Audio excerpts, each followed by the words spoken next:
Gian, rough day for you guys tonight, especially you.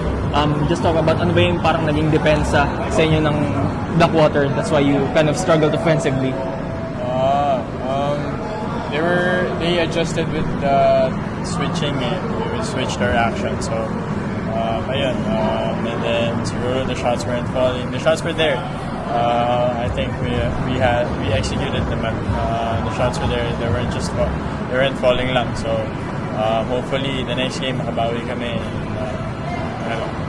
Isa napansin kong role mo dito sa Phoenix yung parang sixth man of the bench. Just has Coach Charles any indicated na possibly soon in the future mag-start ka sa Phoenix, or is it really your role here? Sixth man? We haven't talked about it. We're still figuring things out. Pero okay lang naman kahit anong role naman for me. I'm willing to do it para lang manalo. I trust in everyone naman. I trust in the coaches. I trust in all of them. So sana lang makabawi kami.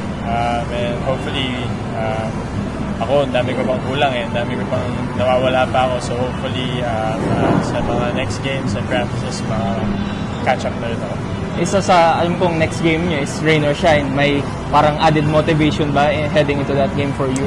Just another game. Motivation-wise, I don't think have to be motivated pa kasi talo kami sa kanila last time.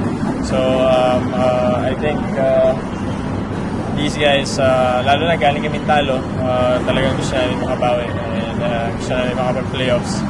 And every win is kailangan importante, lalo na sa group namin. So, ayun, hopefully manalo kami next year.